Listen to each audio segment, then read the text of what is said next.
আপনারা আমার কথা শুনেন, দেলোয়ারি যদি না বাসে আপনার কারিনী এমপি বানাবেন, কারিনী নির্বাচন করবেন। আপনারা যদি এই মব সৃষ্টি করেন, আপনারা যদি বেশি আবেগ দেখান, আমি যদি কালকে কুষ্টিয়ার জেলা আমিন মারা গেছে না, কথা বলতে বলতে মারা গেছে না? জি জি। আপনারা কি চান যে আমি এখনই স্ট্রোক করে মারা যাই? না, সেটা আল্লাহর হাতে, আপনার নিরাপদ।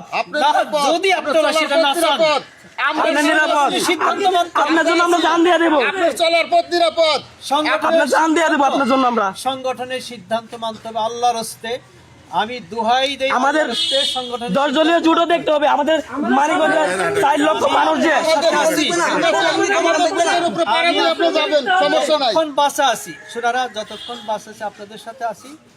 সংগঠনের সিদ্ধান্ত আমাদের মানতে হবে, আল্লাহর হস্তে মানতে হবে। যদি আল্লাহকে ভালোবাসেন, যদি আমিরে জামাতকে ভালোবাসেন, জামাত ইসলামীকে ভালোবাসেন, আল্লাহকে ভালোবাসেন, দেলোয়ারকে ভালোবাসেন, তাহলে সংগঠনের সিদ্ধান্তের এক চুল ব্যত্যয় আমরা ঘটাবো না। না না, আপনি এই জায়গায় আমাদের দুর্বল করতেছেন। আমাদের সাথে ইনসাফ করে নাই, ভালো একজন প্রার্থী, যোগ্য প্রার্থী দেয় না। না, ইনসাফ যদি জোটের বোঝা উচিত ছিল, জোটের অন্য যে দলকে এখানে প্রার্থী দেওয়া আছে তাদের বোঝা উচিত ছিল। তারা যেহেতু বুঝে নাই, আমরা